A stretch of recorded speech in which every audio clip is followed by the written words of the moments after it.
আসসালামু আলাইকুম। যুদ্ধের আন্তর্জাতিক সকল সংবাদে আপনাকে স্বাগতম। শুরুতেই সংবাদ শিরোনাম, এরপর বিস্তারিত।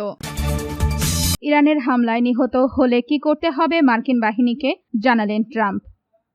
খামেনি হত্যার প্রতিশোধ নেওয়ার অঙ্গীকার ইরানের। হরমুজে হামলা বন্ধে ইরানের প্রকাশ্য প্রতিশ্রুতি চায় যুক্তরাষ্ট্র।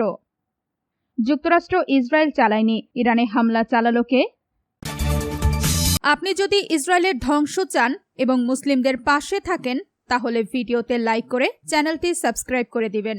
ইরানের হামলায় নিহত হলে কি করতে হবে মার্কিন বাহিনীকে, জানালেন ট্রাম্প। মার্কিন প্রেসিডেন্ট ডোনাল্ড ট্রাম্প দাবি করেছেন তিনি ইরানের 1 নম্বর টার্গেট। দীর্ঘদিন ধরেই তেহরানের পক্ষ থেকে গুপ্ত হত্যার হুমকি মুখে রয়েছেন বলেও উল্লেখ করেন তিনি। এ কারণে তার ওপর হামলা হলে যুক্তরাষ্ট্র কি পদক্ষেপ নেবে সে বিষয়ে আগেই নিজের উপদেষ্টাদের স্পষ্ট নির্দেশনা দিয়ে রেখেছেন বলে জানিয়েছেন ট্রাম্প। খবর দ্য ইন্ডিপেন্ডেন্টের। গত শুক্রবার নিউ ইয়র্ক পোস্টকে দেওয়া এক সাক্ষাৎকারে ট্রাম্প বলেন, আমি নির্দেশনা দিয়ে রেখেছি, যদি আমার কিছু হয় তাহলে তাদের ওপর এমনভাবে বোমা বর্ষণ করা হবে যা তারা আগে কখনো দেখেনি। এর আগেও একাধিকবার ট্রাম্প ইঙ্গিত দিয়েছেন ইরান যদি তাকে হত্যার চেষ্টা সফল করে তাহলে যুক্তরাষ্ট্র কঠোর সামরিক জবাব দেবে। 2025 সালের ফেব্রুয়ারিতে ইরানের বিরুদ্ধে সর্বোচ্চ চাপ নীতির নির্বাহী আদেশে স্বাক্ষরের সময়ও তিনি বলেছিলেন তাকে হত্যা করা হলে ইরানকে সম্পূর্ণ নিশ্চিহ্ন করে দেওয়া হবে। সেই সময় ট্রাম্পের ভাষ্য ছিল, আমি নির্দেশনা দিয়েছি, তারা যদি এমনটি করে তাহলে তাদের অস্তিত্বের কোনো চিহ্নই অবশিষ্ট থাকবে না।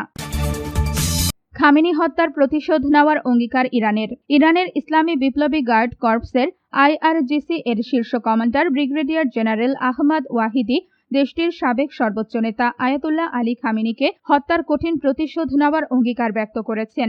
যুক্তরাষ্ট্র ও ইসরায়েলের বিরুদ্ধে এই প্রতিশোধ নেওয়ার ঘোষণা দিয়ে তিনি বলেছেন, এই জঘন্য হত্যাকাণ্ড কখনো ইতিহাসের স্মৃতিপট থেকে মুছে যাবে না। সেপাহ নিউজ এজেন্সির বরাতে দেওয়া এক বিবৃতিতে জেনারেল আহমদ ওয়াহিদি অনতিবিলম্বে ন্যায় বিচার প্রতিষ্ঠা এবং অপরাধীদের, বিশেষ করে শিশু হত্যাকারী মার্কিন সামরিক বাহিনীর বিরুদ্ধে উপযুক্ত জবাব দেওয়ার আহ্বান জানান। তিনি হুঁশিয়ারি দিয়ে বলেন, যুক্তরাষ্ট্রের অপরাধী নেতা এবং ইসলামী বিপ্লব ও প্রতিরোধ ফ্রন্টের সমস্ত শত্রুদের জেনে রাখা উচিত যে এই স্বর্গীয় নেতাকে কাপুরুষোচিতভাবে হত্যা করে তারা কখনোই প্রতিরোধের পতাকাকে মাটিতে নামিয়ে আনতে পারবে না। বিবৃতিতে ওয়াহিদি আরও জোর দিয়ে বলেন, শহীদদের রক্তের প্রতিশোধ নেওয়া এবং এই অপরাধের পেছনের কুশীলবদের শাস্তি দেওয়া একটি চূড়ান্ত, বৈধ এবং অবিস্মরণীয় দাবি হিসেবে বহাল থাকবে। মার্কিন ও ইসরায়েলি বিমান হামলায় আয়াতুল্লাহ আলী খামেনি এবং তার পরিবারের 4 সদস্য নিহত হওয়ার 4 মাস পর বৃহস্পতিবার 9 জুলাই তার জন্মভূমি মাশহাদ নগরীতে তাকে দাফন করা হয়। খামেনির দাফন সম্পন্ন হওয়ার পরপরই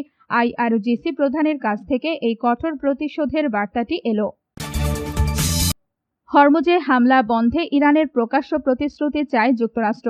উত্তেজনার মধ্যেই আবারও আলোচনায় বসছে যুক্তরাষ্ট্র ও ইরান। তবে আলোচনার আগে তেহরানের কাছে বাণিজ্যিক জাহাজ শনিবার অনুষ্ঠিতব্য যুক্তরাষ্ট্র ইরান আলোচনায় এটিকে অন্যতম প্রধান শর্ত হিসেবে তুলে ধরা হবে। মার্কিন গণমাধ্যমের খবরে নাম প্রকাশে অনিচ্ছুক কর্মকর্তাদের বরাত দিয়ে বলা হয়েছে, ইরান মার্কিন প্রেসিডেন্ট ডোনাল্ড ট্রাম্পের উপদেষ্টাদের ব্যক্তিগতভাবে জানিয়েছেন বাণিজ্যিক জাহাজে গুলি চালানোর ঘটনাটি ছিল ভুল। তেহরানের দাবি, এই ঘটনার জন্য দায়ী ছিল তাদের অভ্যন্তরের নিয়ন্ত্রণের বাইরে থাকা একটি গোষ্ঠী। ট্রাম্প বলেছেন, চলতি সপ্তাহে হরমুজ প্রণালীকে কেন্দ্র করে সংঘর্ষ হলেও উভয় পক্ষ আলোচনা চালিয়ে যেতে সম্মত হয়েছে। গত জুনে যুক্তরাষ্ট্র ও ইরান একটি যুদ্ধবিরতি চুক্তি করে। ওই চুক্তির অংশ হিসেবে বাণিজ্যিক জাহাজের নিরাপদ চলাচল নিশ্চিত করার বিষয়ে সম্মত হয় ইরান। CBS নিউজকে জ্যেষ্ঠ মার্কিন কর্মকর্তারা জানান, ইরান দাবি করেছে যে একদল বিচ্যুত কট্টরপন্থী আলোচনাকে ভণ্ডুল করার উদ্দেশ্যে বাণিজ্যিক জাহাজে গুলি চালিয়েছে। এক মার্কিন কর্মকর্তা বলেন, তারা আলোচনায় ফিরে এসে বলেছে, আমরা ভুল করেছি, এটি আমাদের ভুল ছিল, চলুন আলোচনা চালিয়ে যাই। শুক্রবার সাংবাদিকদের সঙ্গে ব্রিফিংয়ে মার্কিন কর্মকর্তারা জানান, আঞ্চলিক মধ্যস্থতাকারীদের মাধ্যমে তেহরানের নেতৃত্বের কাছে বার্তা পাঠানো হয়েছে। এতে ইরানকে হরমুজ প্রণালী উন্মুক্ত থাকার ঘোষণা দিতে এবং বাণিজ্যিক জাহাজে গুলি চালানো বন্ধের প্রতিশ্রুতি দিতে বলা হয়েছে। যে গুলি চালানো বন্ধের প্রকাশ্য প্রতিশ্রুতি এবং প্রণালীটি উন্মুক্ত থাকার ঘোষণা চেয়েছে যুক্তরাষ্ট্র। যুক্তরাষ্ট্র ইসরায়েল চালায়নি, ইরানে হামলা চালালো কে? মার্কিন হামলা শেষ করার ঘোষণা দেওয়ার সঙ্গে সঙ্গে ইরান জুড়ে নতুন করে এক সিরিজ অজ্ঞাত বিমান হামলা চালানো হয়েছে। কে বা কারা ইসলামী প্রজাতন্ত্রটিকে লক্ষ্য করে এই নতুন হামলা চালিয়েছে তা নিয়ে আবারও বড় ধরনের প্রশ্ন উঠেছে। শুক্রবার 10 জুলাই পর্যন্ত এই হামলার দায় কেউ স্বীকার করেনি। বৃহস্পতিবার যখন ইরান প্রয়াত সর্বোচ্চ নেতা আয়াতুল্লাহ আলী খামেনির দাফনের প্রস্তুতি নিচ্ছিল, ঠিক সেই মুহূর্তে দেশটির দক্ষিণাঞ্চল জুড়ে এই বিমান হামলাগুলো চালানো হয়। ইরানের শিয়া শাসন ব্যবস্থা এই হামলার জন্য সরাসরি কাউকে দায়ী করেনি। তবে দেশটির এক সংসদ সদস্য সংযুক্ত আরব আমিরাতকে হুঁশিয়ারি দিয়ে দাবি করেছেন, তারা ইরানের বিরুদ্ধে মার্কিন অভিযানে নৈপথ্যে থেকে সহায়তা করছে। গত 28 ফেব্রুয়ারি যুদ্ধ শুরু হওয়ার পর থেকে ইরানের ক্রমাগত হামলার শিকার হওয়া উপসাগরীয় আরব দেশগুলো এই নতুন বিমান হামলার বিষয়ে শুক্রবার তাৎক্ষণিকভাবে কোনো মন্তব্য করেনি। তবে তারা এবং যুক্তরাষ্ট্র অনড় অবস্থানে রয়েছে যে বিশ্ব জ্বালানি বাজারের জন্য অত্যন্ত গুরুত্বপূর্ণ হরমুজ প্রণালী অবশ্যই সবার জন্য উন্মুক্ত ও নিরাপদ রাখতে হবে।